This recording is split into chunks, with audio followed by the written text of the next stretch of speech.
game before the shutdown, and see how he continues his game. He was early 3-2 lead as Donovan works that screen with Gobert. Very patient, up and in. Trying to rush or force anything. Still makes it look easy, Bowler. Yeah, sure does. Donovan in that paint, and Devin Booker shoots it up and over. 5-4 Utah early. They're playing at the HP Fieldhouse. There's 3 gyms in Orlando. Rudy with a nice hand. Defensive Saric. Here comes Booker. Slices, dices inside, throws it back out. Little 10-foot, 12-foot jumper. To some of the players, it will be an advantage coming back. I mean, maybe they didn't end as Booker not. For Bojan Bogdanovic, recovering off that wrist surgery. Utah turns it over. Running are the Suns, and there's a bucket and one.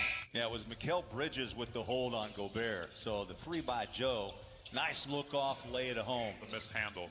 Now he fakes it, Joe does, and gets a nice easy 2. High floater over the top of Gobert. Through the rim. 15-9 Phoenix. Drop it inside. So far, I see the Jazz a little tight. Down 17-9. Yeah. 0 for 2 from downtown in the early minutes. 19-11. Jazz started hot. 3 of their first 4 shots. And they've cooled. His coaching, and he was respected by every player, but you get him off the court. He's one of the most kind men you would ever come across. You know, KK, to your point, the last 13 games before the shutdown for COVID, Conley was averaging nearly. Definitely, he's one of the guys. Here's another guy right here, Jordan Clarkson, who's going to have an opportunity to kind of settle in with the Jazz as well. Yeah, more minutes should come his way. George Niang. It's like he got that many man tuned up during the break, Bowler. You know, he had an ankle sprain when he went down to the bubble. I talked to him. Yeah, they knock you down, but you get up real quick because you realize this is a scrimmage game, right? And it's just kind of. But, you know, Clarkson's going to get more touches. Joe should get downtown shots or looks, T. Well, he should. It's moving the basketball. I might be open, but I've got one more pass because this guy's more open than I am. Is Jordan. About filling the shoes of Bogey. And you look at Jordan Clarkson, and the comment was about the fact that he had no.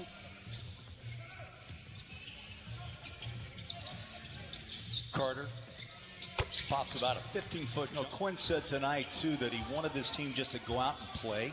Yes. And Thurl, I think what that means is, you know. So it's about getting comfortable again playing against opponents other than your teammates.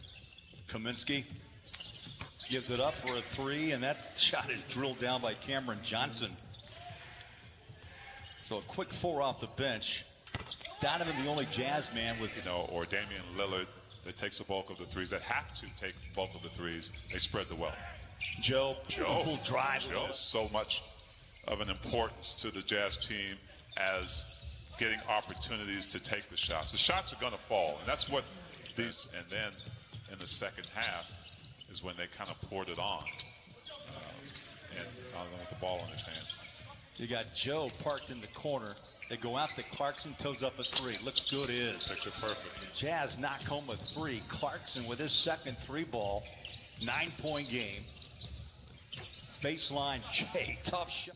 The Jazz starting big here. They've got Bradley along with Gobert. Here's Joe and a roll to the rim and put it down. Joe. Yeah, add that to the Jazz points in the paint. Nice way to start the second half. So they start Bradley over Royce. Mike had 4 points, drives inside, lays it home with the left hand. 6 boards in 16 minutes for Rudy. Well, let's see if the Jazz are really focused on getting Rudy a little bit more and really pick up Mike Conley the way they should have. In fear of Rudy, Mike got an easy shot. Inside foul. Phoenix ball. How about the big man? Gave him, and I heard that yell, which means he doesn't do that very often. 11 for Ayton. Donovan right back. Bradley can play defense together. I think offensively they can crash the boards, but the spacing gets really tight with both of those on the court. They're both those new lineups to see whether, again, like Matt said, if they'll work. Rudy, runner, paint, a little more involvement with the offense.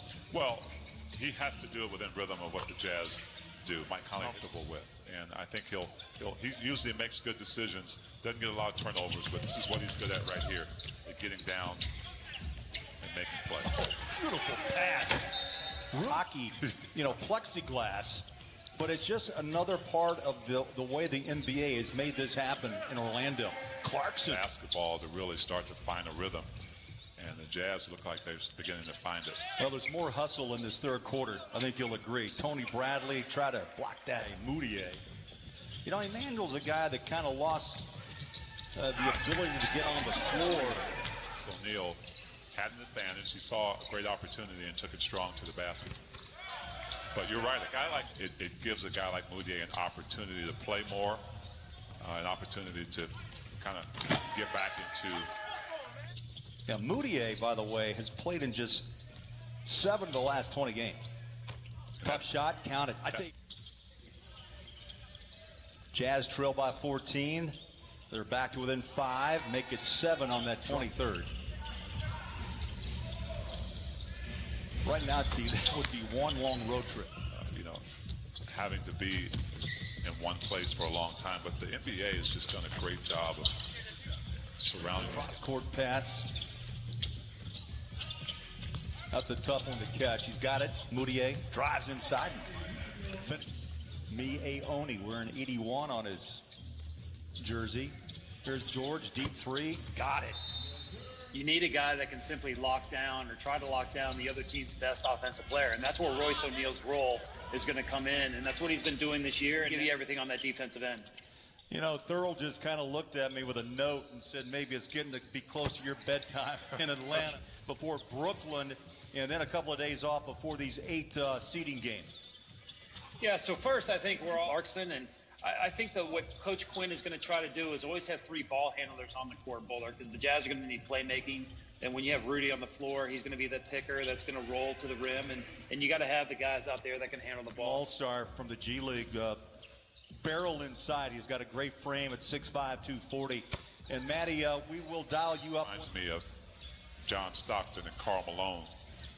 They led by example. They came in ready, in shape, in the best shape of anybody on the team. And and it's one that should make you chuckle. And I know you probably know this, but we came to town the same year together, which tells you a long time ago. But I think Monty Williams has kind of gone with the same, 10 to 11 player rotation tonight. Yeah, he had. Coach Well, the guys you see in the game now would get some time in the second half as they try to figure that out. Yeah, Brantley's such a strong player. And what they do, whether it's on the defensive end, whether it's three-point shooting. And there are a lot of young teams out there, too, who are still looking. Here at your family, your home, or business, visit AmericaFirst.com for details. Tap it for 2. Quinn Snyder is really looking at this lineup at the little things. Oh, impressive. You know what? It was a little nasty. It was nasty. Again, the strength of Jarrell Brantley at 240. College of Charleston. As I was saying, Coach Quinn Snyder really looking at this group and how they go out and work, not just offensively, right? Have they added something to their game? Have they stayed in shape? Are they ready to play? Beautiful move. And as much as they worked out, they're not going to be in game shape. They may be in shape, but they're not going to be in game shape. Seeding games prior to the playoffs. And those games, as I mentioned, start on July 30th. So the horn sounds, 101-88 the final.